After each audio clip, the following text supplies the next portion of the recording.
Sejam todos bem-vindos aqui no canal Catequese, com mais um vídeo da série Catequese. Primeiramente já agradeço aqueles que retornaram e que se interessaram e que gostaram do conteúdo que nós estamos disponibilizando aqui. E convido aqueles que estão aqui pela primeira vez a se inscreverem em nosso canal para receber o nosso conteúdo todas as vezes que eles forem postados aqui. Sejam, portanto, todos bem-vindos, aqueles que estão de retorno e aqueles que estão aqui pela primeira vez. O tema de hoje será a respeito dos livros apócrifos do Novo Testamento. Conforme mencionei em minha última exposição aqui na Catequese, falando sobre o cânon do Novo Testamento, iria se tornar uma exposição muito longa e, portanto, decidi dividir em duas partes, colocando essa aqui, tratando do tema dos apócrifos, porque no cânon do Novo Testamento foi lá mencionado em algumas passagens que eu deixei exposta a existência de livros que não foram incluídos no Novo Testamento e que foram alvo de debates durante muito tempo dentro da igreja daquele tempo, naquela época, e portanto foram, vamos dizer assim, rejeitados. Mas eles não deixam de possuir aí uma grande influência, uma grande conteúdo histórico que pode servir para nossas observações. Algumas comunidades cristãs do Oriente, eles ainda utilizam o Novo Testamento contendo apenas 22 livros, ao contrário de nós aqui do Ocidente, que utilizamos 27 livros. E tudo por conta exatamente dessa discussão que vem há mais de 2000 anos a respeito dos livros que seriam, vamos dizer assim, indicados e outros livros que não são indicados, né, para serem lidos nas comunidades. E um grande observador a respeito dessa questão foi Eusébio de Cesareia, que discutiu durante muito tempo, inclusive na minha última exposição, eu deixei aqui uma série de escritos de Eusébio de Cesareia a respeito daquilo que ele pensava a respeito de uma série de livros que fazem parte hoje do Novo Testamento e também de livros que não fazem parte do Novo Testamento e que foram rejeitados desde aquele primeiro momento. Livros como o Evangelho de Judas, Maria Madalena, Tomé. Será que esses livros refletem alguma questão histórica? Será que os Atos de Paulo, André, dentre outros, trazem alguma referência histórica para podermos analisar a questão do cristianismo histórico, a questão do Cristo histórico? Pois é, uma fonte importante que mencionou e falou muito a respeito disso foi exatamente Epifânio, que no século IV, no ano de 375, ele foi um forte defensor da ortodoxia, ou seja, dos livros que realmente interessavam e que faziam parte de uma determinada sequência, de uma determinada maneira de pensar da época, mais adequada àquilo que era conhecido como cristianismo naquele tempo. O cristianismo naquele tempo ele ainda era considerado uma seita judaica, a seita do caminho. Para quem não conhece, o cristianismo ainda estava nessa fase de apenas ser uma seita judaica e, portanto, os analistas da época, aqueles que eram os bispos, aqueles que eram os presbíteros, que acabavam sendo sempre eleitos pelas comunidades, eles é que tinham aí a obrigatoriedade, né? A responsabilidade de estar observando e também dizendo quais as leituras que eram importantes e quais as leituras que não seriam importantes. Inclusive existiam aqueles que diziam que as leituras não eram importantes. O que era importante era a tradição oral, era aquilo que era transmitido de boca a boca e não aquilo que estava sendo escrito, porque existia realmente muita coisa sendo escrita naquele momento e, portanto, muita coisa tinha problemas, trazia problemas e, portanto, acabaram sendo rejeitados. Epifânio, ele foi bispo de Salamina, uma cidade da ilha do Chipre, né? E seus escritos nos mostram que existiram mais de 60 concepções de cristianismo naquele tempo, entre os anos 200 e os anos 400. Mais de 60 concepções diferentes de se enxergar o que havia sido o Cristo, o que havia sido a ressurreição e vamos dizer assim, o conteúdo histórico, todo o conteúdo que naquele momento circulava exatamente pela tradição oral, né? E tudo isso, né, acaba, vamos dizer assim, particionando, acaba seccionando muito uma comunidade. E, portanto, existia muita especulação. E as especulações elas iam desde o adocionismo, o docetismo, para citar aí duas das maiores controvérsias, né? Até controvérsias menores aí que acabavam sendo verdadeiras ou não, influenciando pequenas comunidades e também as grandes comunidades. Mas a discussão ela sempre gerou em torno do adocionismo e do docetismo, né? E só para que vocês saibam, né, o adocionismo afirmava que Jesus ele era filho de Deus por adoção, e essa adoção aconteceu a partir do batismo de Cristo. Então Jesus de Nazaré era considerado um filho adotivo de Deus, e que Deus o adotou apenas após o seu batismo. Já o docetismo, ele negava a existência de um corpo carnal de Cristo, ou seja, considerava que Jesus de Nazaré era apenas um fantasma, apenas um espírito, e portanto ele não possuía corpo.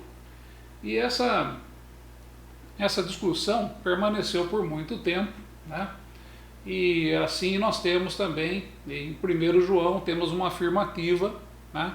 No capítulo 4, verso 2, aqueles que não consideram que Jesus em carne deveriam ser considerados espúrios.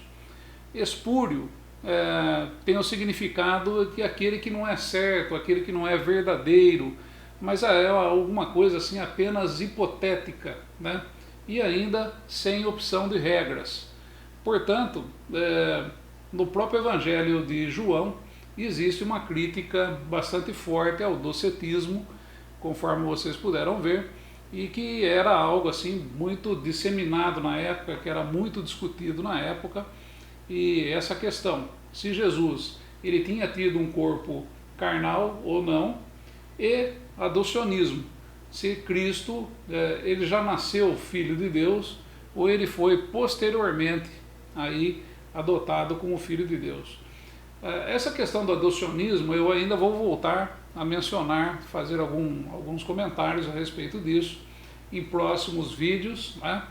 Porque existe uma questão central, né, nessa história toda, que está no Evangelho de Isaías, ou melhor, no livro de Isaías, melhor dizendo, no Antigo Testamento, e ali existe uma questão central que causou essa dúvida a respeito do adocionismo. E eu vou estar abordando isso no futuro para que vocês tenham conhecimento a respeito e para que vocês possam também tirar suas conclusões. Todas essas teorias, né, que faziam com que as comunidades surgissem uma série de concepções, uma série de teorias a respeito de Cristo, elas nasceram devido a um movimento chamado movimento gnóstico. O gnosticismo ele nasceu juntamente com o cristianismo. E por que isso? Porque dentro do cristianismo existiam muitos judeus na época, né? Judeus que também vinham de uma outra vertente do judaísmo, que era a cabalística, né? A questão da cabala, né? E a questão da cabala, ela causava ali uma certa, vamos dizer assim, liberdade, um certo misticismo, né? Um certo movimento, e o movimento de caráter assim sincrético e esotérico, e acabou vindo para dentro do cristianismo. Inclusive houve aí muito tempo, né, um trabalho bastante forte por uma série de bispos da igreja da época para se livrarem do gnosticismo. Gnosticismo, a questão mística, a questão sincrética, né, a questão esotérica. Porque o sincretismo estando ali, você não teria uma religião como nós temos o cristianismo hoje. E esse misticismo, né, também fazia muito mal, né, e acabava desviando e abrindo brechas para uma série de interpretações e divagações dentro do cristianismo que era absolutamente contraproducente. E, portanto, nos primeiros séculos, né, acabou se desenvolvendo o gnosticismo, né, à margem aí do cristianismo, né, e não passava de especulação filosófica, né, traziam ideias desenvolvidas aí no seio da cultura judaica e estavam atrelados à cabalística, conforme eu falei. E muitos deles, né, dentro dessa vertente, sofria ali de uma série de perversidades, né, perversidades rituais, perversões rituais, e que também eles acabavam sendo conhecidos aí como os cristãos místicos. Então existia dentro disso que dizia que era colocado por Epifânio, pelo menos 60 tipos de, vamos dizer assim, pontos de vista a respeito do que era Cristo. E, portanto, pode-se imaginar aqui uma grande disputa em torno dos livros, em torno daquilo que estava sendo escrito. E, portanto, para não se permitir, de acordo com aquilo que era observado na época pelos bispos, que toda aquela influência gnóstica viesse para dentro dos livros. E, portanto, o gnosticismo era vamos dizer assim, um dos itens a serem observados em todos os escritos e todos os livros que contivessem aí, né, trouxessem em seu conteúdo questões gnósticas, eram colocados de lado, eram simplesmente desprezados. Daí, então, quando aparecia a questão do gnosticismo dentro desses livros, eles eram chamados de livros apócrifos. E apócrifo é uma palavra de origem grega, né, que significa obscuro, ou seja, todo livro que trazia uma questão gnóstica, ele era considerado um livro obscuro, né, ou ainda pseudepígrafos, né, aos quais atribui falsa autoria, porque acontecia muito isso. De acordo com as observações e também com o que nós temos catalogado, né, no dia de hoje, se você procurar, nós vamos encontrar aí pelo menos mais de 100 livros apócrifos do conhecimento da atualidade, né? E, portanto, muitos deles, né, que trazem nomes aí dos apóstolos e etc., não foram escritos pelos apóstolos e são livros aí que foram manipulados, foram escritos e simplesmente se colocou o nome se utilizou o nome desses apóstolos ou figuras da época, né, para tentar dar credibilidade àquilo que ali estava escrito. Mas eram, vamos dizer assim, textos absolutamente falsos, mas mesmo sendo falsos, eles trazem ali uma certa capacidade de nos transmitir algumas questões históricas interessantes, né, e que podem nos ajudar a compreender o que acontecia na época, na sociedade e também com que surgiu e com que foi o desenvolvimento do cristianismo aí na igreja primitiva. Podemos observar então que existia uma grande diversidade de proposituras a respeito de Jesus de Nazaré. Vamos ouvir, inclusive aqui na última apresentação aqui do catequese, quando eu falei do cânon do Novo Testamento, recordar um pouco do que foi colocado por Eusébio de Cesareia a respeito desses livros aí. Entre os espúrios, devem ser listados ambos os livros chamados Atos de Paulo e aquele chamado Pastor, e o Apocalipse de Pedro. Além desses, os livros chamados a Epístola de Barnabé e as chamadas Instituições dos Apóstolos. Além disso, como já afirmei, caso pareça correto, o Apocalipse de João, que alguns, como já se disse, rejeitam, mas outros colocam entre os genuínos. Mas há também alguns que alistam entre esses o Evangelho de acordo com os hebreus, no qual os hebreus que receberam a Cristo têm especial deleite. Pode-se dizer que esses são todos a respeito dos quais há alguma controvérsia. Muito bem, como pudemos observar, até mesmo o Apocalipse de João era considerado um livro duvidoso naquele tempo. Ele passava ali por uma série de discussões, né? Uma série de observações, porque ele poderia conter algum conteúdo gnóstico, alguma observação gnóstica, e isso não agradava, isso não era positivo para que o desenvolvimento da ortodoxia. Então, cabe aqui como curiosidade, né?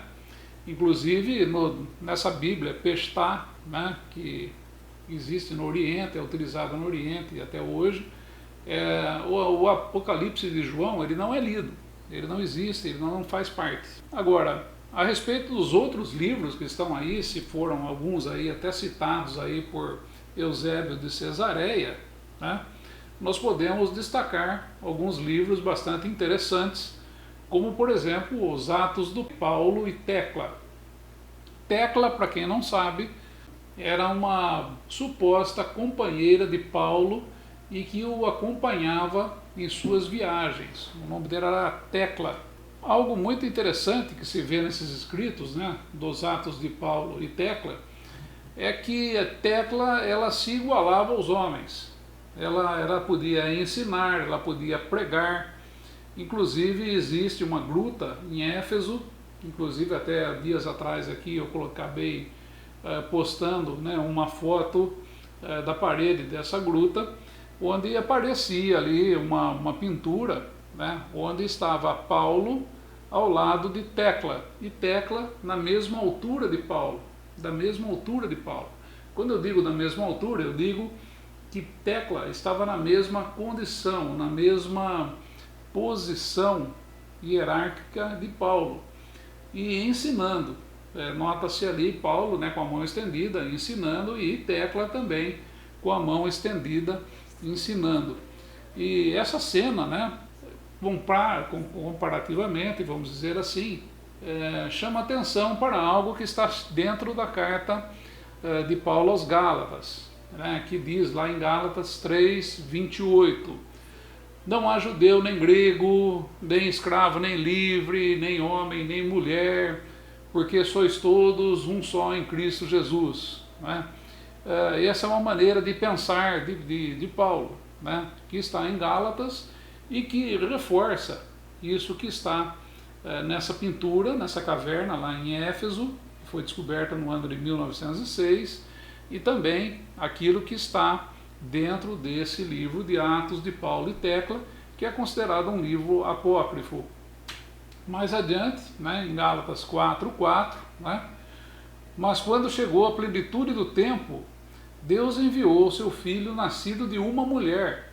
Isso é um ponto também que Paulo cita, né, e depois, mais tarde também, Paulo, dentro do livro da carta aos Gálatas, ele também se refere a Sara e Agar, né, que foram as mulheres de Abraão, né, no caso aqui, na carta aos Gálatas 4:21-31.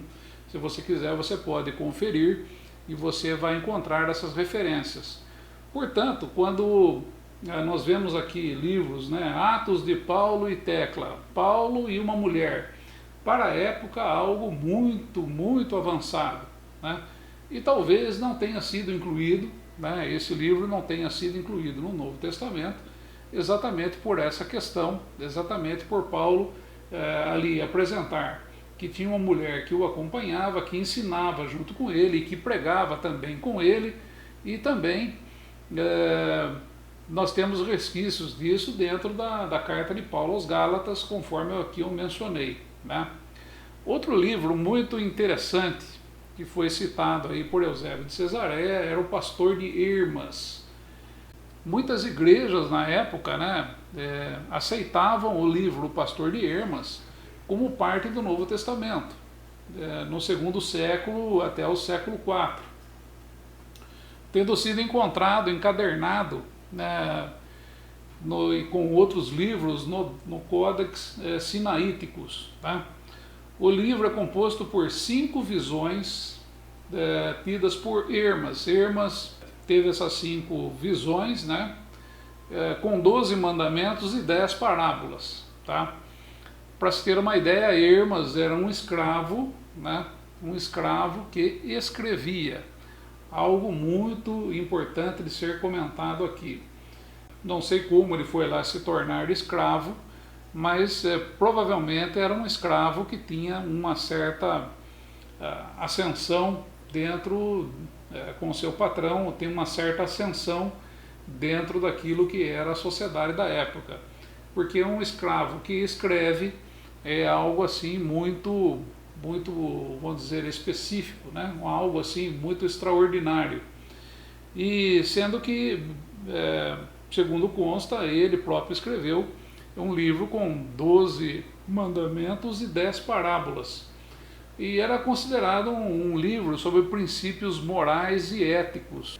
E pode ter sido rejeitado, segundo certos acadêmicos, né, por fazer menção ao adocionismo. Adocionismo, conforme eu comentei, de que Cristo não teria nascido como sendo filho de Deus, mas que foi adotado, né, adotado segundo a crença no adocionismo, né, adotado somente após o seu batismo. E, portanto, o livro de O Pastor de Hermas, ele pode ter sido rejeitado devido a essa questão. Até convido vocês, se vocês aí no YouTube procurarem, existe o Pastor de Hermas narrado, e vocês podem ouvir, né, do que se trata, um livro bastante interessante também, que traz uma série de curiosidades e também a respeito daquele tempo e daquela época, né? Outro livro que também está citado aí por Eusébio de Cesareia foi o Apocalipse de Pedro, né? É um exemplo de um texto simples, popular do século II, considerada aí uma literatura de tom helenístico, né? Helenística é uma maneira, vamos dizer assim, um modelo de escrito grego, tá? Sendo muito similar a outros escritos apocalípticos, como o Apocalipse de Esdras, né? O Apocalipse de Paulo, existia também um livro apócrifo, Apocalipse de Paulo, e a Paixão de Santa Perpétua, que todos esses eram livros apocalípticos, né? O Apocalipse de Pedro fazia menção ao céu e ao inferno, né? E que, segundo ele, foi revelado por Jesus, ressuscitado para ele, né? E ele acabou registrando, Pedro acabou registrando aí um Apocalipse, né? Com narrativas bastante detalhadas, inclusive, sobre as punições do inferno e os prazeres dos céus, né? Onde, para se ter uma ideia, os céus, de acordo com aquilo que está aqui no Apocalipse de Pedro, era composto ali por pessoas de pele branca, como leite, cabelos encaracolados, e são geralmente bonitas. Isso é citado dentro do Apocalipse de Pedro. Que a terra está repleta de flores e especiarias, né? O chão onde se pisava repleto de flores e especiarias. As pessoas vestiam roupas brilhantes e transparentes como os anjos, e todos cantam oração em coro, né? É isso que diz aí dentro do Apocalipse de Pedro, falando sobre o céu. E sobre o inferno, né? Ele colocava ali que as pessoas que fazem blasfêmias, né, os blasfemadores, eles seriam pendurados pela língua. E mulheres que se enfeitam para o adultério serão penduradas pelos cabelos sobre um brejo. E curioso aqui que ao lado da mulher adúltera será também colocado o homem com quem ela se relacionou, sendo que o homem é pendurado de cabeça para baixo também sobre esse mesmo brejo citado aqui pelo o Apocalipse de Pedro. Os assassinos e aqueles que concordam com os assassinos são colocados num poço para serem atormentados por seres rastejantes. E por aí vai, né? Ele cita mais algumas coisas, né? Como por exemplo, os homens que assumem papel de mulheres serão tocados morro acima pelos anjos, serão tocados morro acima, e depois tocados morro abaixo, depois morro acima, depois morro abaixo, e assim infinitamente. Essa é uma outra imagem que está aí dentro do Apocalipse de Pedro. Mas o mais interessante, né, é que esse livro, o Apocalipse de Pedro, ele tem um final, um desfecho bastante interessante, onde diz que Jesus disse a ele que todos os pecadores serão salvos, né, mas que isso não deveria ser contado aos pecadores, porque acabaria incentivando aos pecadores a transgredirem muito mais, né? Ou seja, isso deveria ser vamos dizer assim, um segredo, né, de Pedro, entre ele e Pedro, mas que no fim Pedro acabou escrevendo, né, que todos os pecadores seriam salvos, mas que no final não poderia ser contado aos pecadores, porque os pecadores iriam pecar muito mais, né? Então essa era a ideia que estava encerrada aqui no livro do Apocalipse de Pedro. Existe um outro livro também, né, a Epístola de Barnabé, possui várias lições morais, né, e é considerado um livro apócrifo mais antijudaico já escrito, né, daqui dentro desse conjunto de 100 e poucos livros, é considerado o mais antijudaico. Inclusive ele cita ali que a aliança feita por Deus no Antigo Testamento com o povo judeu não valia mais e que havia sido anulada, né? E uma série de outras questões aí relacionadas, mas era francamente antijudaica essa Epístola de Barnabé. Outro livro interessante para ser mencionado é a Instituição dos Apóstolos. É um livro que traz longas lições morais contra o gnosticismo. Só que quando você fala contra, você também automaticamente acaba codificando alguma coisa favorável. Então, provavelmente, a instituição dos apóstolos acabou sendo não incluída exatamente por isso, né? Porque quando você faz a negativa, automaticamente você chama a atenção. Eu acredito que muitos aqui que estão vendo esse vídeo, né, com certeza não havia até hoje questionado ou suscitado alguma coisa a respeito do gnosticismo e o quanto ele era forte na época, assim como o adocionismo e o docetismo.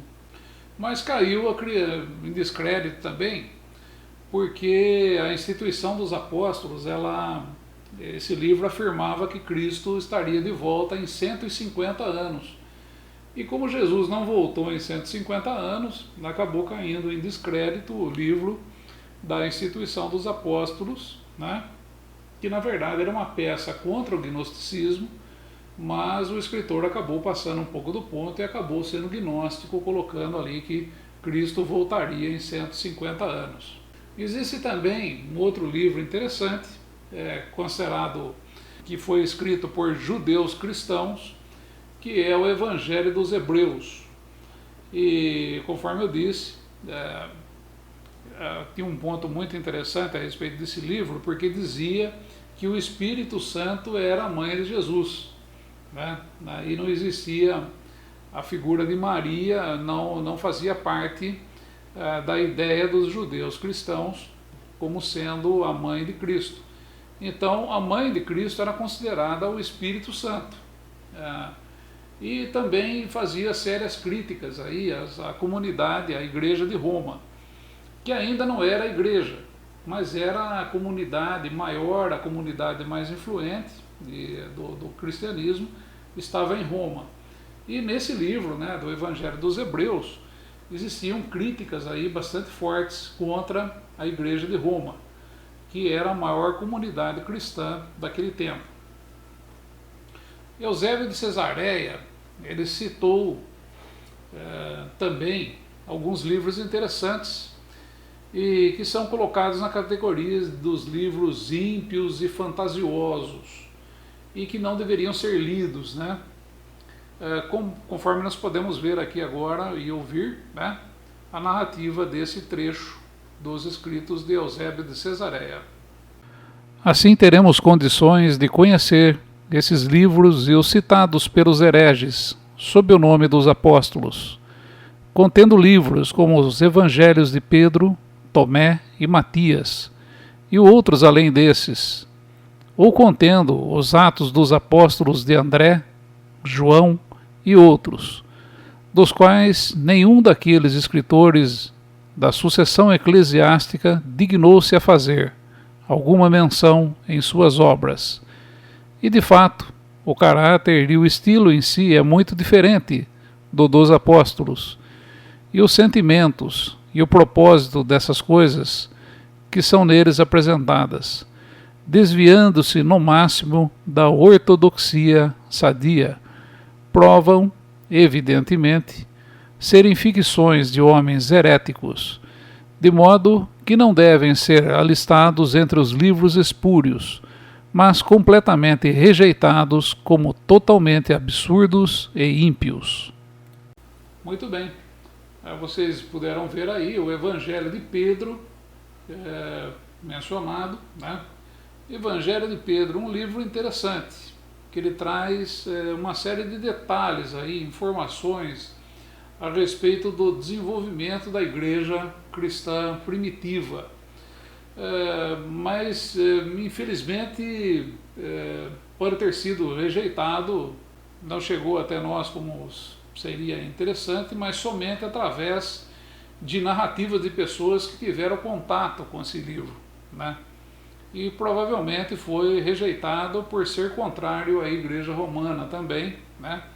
E por fazer referências ao docetismo, além de afirmar que a verdade estaria escondida dos homens em ditos não revelados aos apóstolos, né? Então o Evangelho de Pedro, infelizmente, ele não chegou apenas uma parte dele foi encontrada, e também aí por uma série de narrativas que foram encontradas pelos acadêmicos em outras escrituras, outros escritos, né, que mencionavam esse livro. Mas infelizmente ele não chegou até nós, é apenas uma parte dele, mas provavelmente devido ao docetismo, que considerar que Cristo foi Filho de Deus apenas após o batismo, é que ele acabou sendo rejeitado e não fez parte da ortodoxia. Outro livro também muito interessante é o Evangelho de Tomé, que foi descoberto em Nag Hammadi, no Egito, uma aldeia que beira ali o rio Nilo, por volta do ano de 1945. E com ele foi encontrado também, juntamente, uma coleção de livros gnósticos. E, diferentemente dos evangelhos de Marcos, Mateus e Lucas, ele conta pequenas frases e passagens ditas por Jesus, tá? Cristo aos apóstolos, né? Alguns pequenos ditos, algumas frases ditas. Ele é bastante interessante nesse sentido. Esse livro ainda está sendo estudado pelos acadêmicos e é considerado que boa parte dos textos se referem verdadeiramente a falas de Jesus, e sendo que esse livro vem sendo estudado profundamente, né? E é muito interessante ser estudado, e pretendo, né, lançar aqui numa próxima oportunidade, um vídeo a respeito do Evangelho de Tomé, porque exatamente ele é considerado verdadeiro. ele é considerado entre os apócrifos um livro que tem um conteúdo ali que menciona Jesus Cristo de uma forma absolutamente verdadeira. E, portanto, cabe, eu acho que nós termos aí atenção a esse livro por algum tempo, para observarmos melhor e para trazermos aqui mais algum conteúdo a respeito que possa colaborar com aqueles que se interessam pela história, se interessam pelo desenvolvimento do cristianismo. Vai ser muito interessante, eu vou estar preparando esse conteúdo para que vocês observem. Existe aqui uma questão que eu gostaria até de deixar elaborado, que é a questão do Cristo histórico versus, né, vamos colocar assim, o Cristo da fé. Eu aqui nos meus vídeos do catequese, eu abordo a questão histórica de Cristo. Eu não estou aqui fazendo referência nenhuma à questão do Cristo da fé. O Cristo da fé, ele está num outro campo. O Cristo da fé está no campo teológico, está no campo aí das proposituras teológicas, né? Vamos colocar assim, que são interpretações daquilo que está escrito.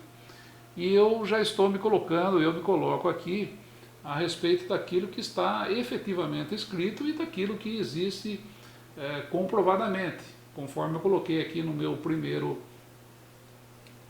vídeo, né, a respeito de quais são as técnicas e quais os procedimentos usados para se atestar texto que tenha feito referência a Jesus Cristo, seja, vamos dizer assim, encontrado aqueles mesmos versos também em outros lugares, aqueles mesmos ditos em outras escrituras, para aí sim você poder comprovar, né? Porque aquilo que foi escrito por si só e é encontrado em apenas um lugar, em apenas um ponto, a probabilidade daquilo não ser verdadeiro é bastante grande e, portanto, deve ser rejeitado. Então, eu faço esse tipo de exercício, o exercício do Cristo histórico. O Cristo da fé é uma outra questão e não estarei abordando aqui, pelo menos por enquanto, não estarei dando nenhuma ênfase e pensando a respeito aqui do Cristo da fé. Mas um outro livro, né, que também não possui tantas informações históricas, né, mas foi concebido para a defesa da doutrina de certos grupos gnósticos, foi o Evangelho de Matias, né? O Evangelho de Matias é um livro curto, mas que traz ali uma certa defesa do gnosticismo, né? Colocando-se ali uma certa defesa do gnosticismo. E não possui assim tantas informações históricas, portanto é um livro vamos dizer assim, de baixa aceitação pelos acadêmicos. Temos também o livro Atos de André. Atos de André é um livro também interessante, mas que possui uma fortíssima influência gnóstica, também defende grupos gnósticos e traz como curiosidade a condenação do casamento, né? Considerava-se, dentro desse Atos de André, que o casamento deveria ser proibido, pois as pessoas deveriam viver de forma espiritual apenas, para se alcançar a plenitude. E contatos com os prazeres do mundo e da carne poderiam atrapalhar, né? Os grupos gnósticos eles eram tão variados, né, que alguns deles mantinham total distanciamento de tudo que fosse corporal, viviam ali em comunidades absolutamente isoladas, e até alguns indivíduos viviam isoladamente, né? E enquanto que outros grupos gnósticos eles se entregavam totalmente à perversão, com vários ritos aí envolvendo práticas sexuais bizarras, sabe? Portanto, um grupo acabava se distanciando muito do outro, tinham aí posições extremamente antagônicas, né? E isso sem contar a questão mística que fazia parte, que envolvia todo essa completude, né, vamos dizer assim, daquilo que é conhecido como gnóstico, né, mas dentro do próprio gnosticismo existiam vários segmentos, várias divisões, né. Eusébio de Cesareia também falou sobre Atos de João, né, um livro no qual poderemos encontrar boas referências históricas, mas o problema é que grande parte desses livros foram destruídos, né? Ele foi citado por Eusébio de Cesareia, mas após foram destruídos aí aqueles exemplares que existiam após o Concílio de Nicéia em 787. E, portanto, pouquíssimo daquilo que se conhece aí sobre Atos de João, né, acabou sendo descobertas aí esporádicas e de coleções aí totalmente incompletas, né? Então o livro está incompleto, muitas obras valiosas desapareceram. Hoje nós temos aí, conforme eu falei, um total de aproximadamente 100 livros conhecidos, uma boa parte deles aí está incompleta. Infelizmente, provavelmente, uma grande parte, uma quantidade muito maior do que isso que existe hoje, chegou a existir, mas nós não conseguimos ter acesso, não chegou até o nosso tempo, porque no Concílio de Nicéia houve a ordem para a destruição de todos os livros considerados apócrifos. E se chegaram até nós mais de 100 deles, com certeza existia uma quantidade muito maior de escritos considerados aí os apócrifos, né? Ou pseudoepígrafos. A quantidade deles era muito grande, né? Eusébio de Cesareia, claro, não cita todos, né? Mas mais uma vez eu chamo a atenção. É importante nós observarmos a diversidade, né, do cristianismo nos primeiros séculos, né? Não existia consenso, não existia a ideia que nós, dentro daquilo que nós consideramos a igreja cotidiana normal hoje, né, essa visão a respeito de Cristo. Ela não era assim. Cristo possuía uma outra visão, ou centenas de outras visões, né, ou centenas de outros pontos de observação a respeito de Cristo. E, portanto, a bibliografia, né, aquilo que existia escrito a respeito de Cristo, era uma quantidade enorme, muito grande, e todos eles aí acabaram sendo rejeitados, a maior parte deles, e ficaram aí apenas os 27 livros que nós conhecemos e que estão dentro do Novo Testamento. A mídia, ela explora muito essa questão dos livros apócrifos, né? Tem uma série de documentários de TV, programas aí, né, na History, na Discovery, porque as pessoas são atraídas, né, pelas teorias da conspiração. Isso acaba atraindo muito o ser humano, né, a respeito dessas questões aí. Se houver alguma trama, se houver alguma coisa que não foi dita, etc., então isso acaba atraindo muito. Então são produzidas aí uma série de séries, né, para a TV, exatamente para chamar a atenção. Mas em termos daquilo que nós chamamos aqui, né, da questão histórica de Jesus de Nazaré, essas séries, né, essas minisséries, elas trazem muito pouco. Trazem muito mais aí uma questão de misticismo, né, conforme até assisti um tempo atrás aí uma série dessas, traz aí uma questão de muito misticismo, que talvez até nos dias de hoje nós encontremos aí em algumas denominações um misticismo absolutamente exacerbado, mas na questão histórica eles não costumam se aprofundar. Por quê? Porque o espetáculo, né, está exatamente em você causar aí, trazer teorias da conspiração, e você trazer aí determinadas cenas, né, e que causem aí certo furor, certa indignação, e que tragam esse tipo de sentimento, né, nas pessoas. para exatamente vender a série, para vender a TV a cabo, vender aquele canal naquele momento, naquela hora, para você ter telespectadores. Mas na questão histórica não traz nada de interessante, muito pouco inclusive que se pode aproveitar. Eusébio de Cesareia, por exemplo, não citou a epístola de Clemente aos Coríntios.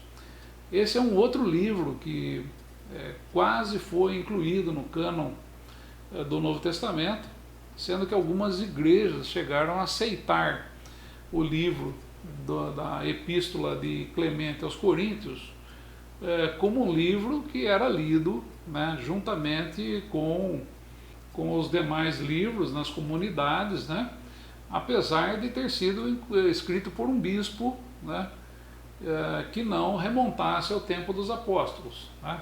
É um livro também que eu pretendo fazer alguma observação a respeito dele, né, a epístola de Clemente aos Coríntios, porque essa chegou aí, vamos dizer assim, inteira até os tempos de hoje, e nós poderemos aqui fazer algumas observações e também trazer para vocês algumas maneiras, né, aquilo que Clemente pensava a respeito do cristianismo da época e como ele estava se desenvolvendo, e também a visão dele a respeito de Cristo.